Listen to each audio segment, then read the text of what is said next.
Всем привет, с вами Good Game, и сегодня мы определим, чего же ждать от сиквела всеми любимого The Last of Us. Запасайтесь вкусняшками, и мы начинаем!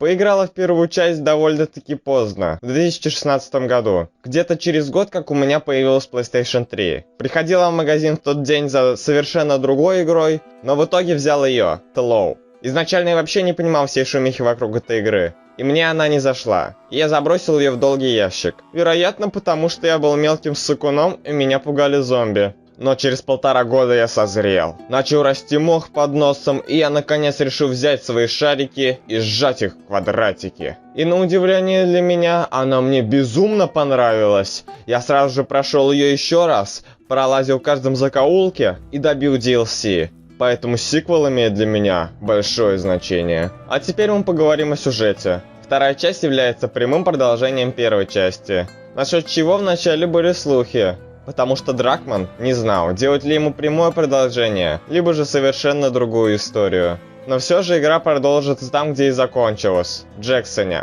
Прошло около 5 лет, и Элли теперь уже не так близка с Джоэлом, как раньше. Но она не теряла времени зря, вступила в патруль и нашла себе друзей. Таких как Дина, армянка с большим носом, которую вы, наверное, знаете по трейлерам «За поцелуй с Элли», который вызвал массу негодований со стороны фанатов. А также у них есть общий друг, Джесси, милый казах.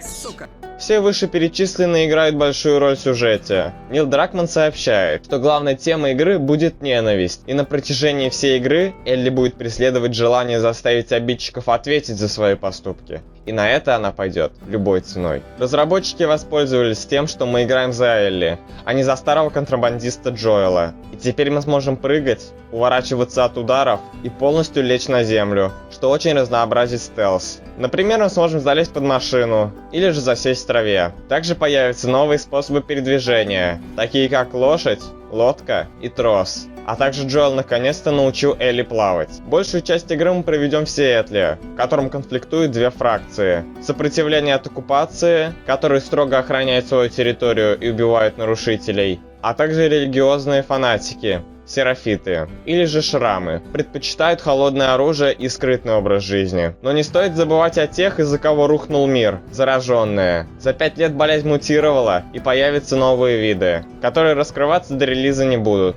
Также можно избежать конфликта, когда будут моменты с враждующими фракциями. Нам нужно лишь столкнуть их, например, кинув кирпич, а после добить остатки врагов. Стелс стал более сложным и продуманным. Элли теперь никогда не в безопасности. Но даже если люди и не могут вас увидеть, то собаки всегда смогут вас учуять. И просто так от этих тварей не сбежишь. Элли оставляет свой след, который сможем увидеть. А убивать пёселей ой как не хочется. Они жалобно скулят, так что тварью за время игры вы точно себя почувствуете. Локации стали намного больше.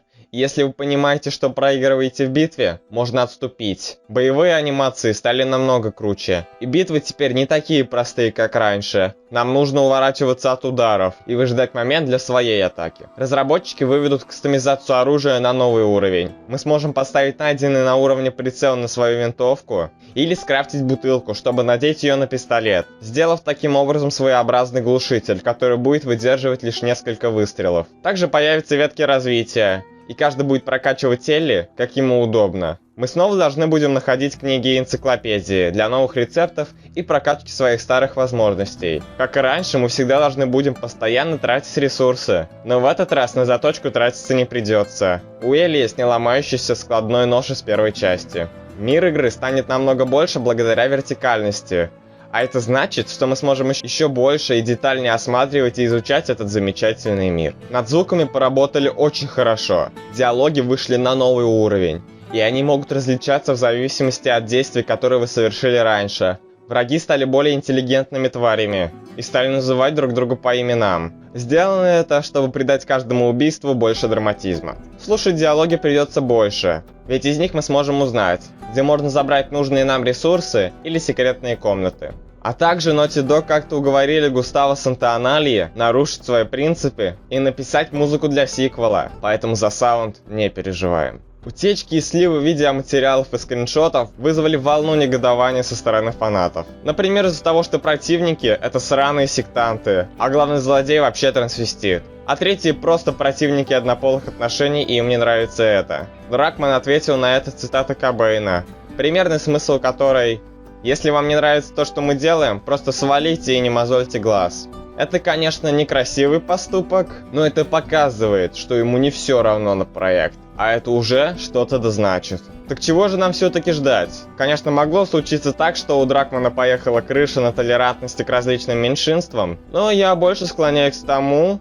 что он снова хочет изменить игровую индустрию и преподнести игрокам сюжет так, как никто до него не делал. И все же я думаю, что мы еще не раз услышим о ней в конце года, когда она завоюет очередную награду игры года. Игра уже ушла на золото, а эмбарго спадет 12 июня, и мы скоро сами все узнаем. Так что не торопитесь с выводами по этой игре. Как говорится, лучше один раз увидеть, чем 100 раз услышать. Надеемся, вам понравился этот ролик. Если это так, поставь лайк, подпишись и напиши комментарий. Тебе не сложно, а нам безумно приятно. И еще не забывай нажимать колокольчик, чтобы не пропустить наши новые видео. Ну а сегодня трындел у микрофона Саня ГГ. Я с вами прощаюсь. Всем пока!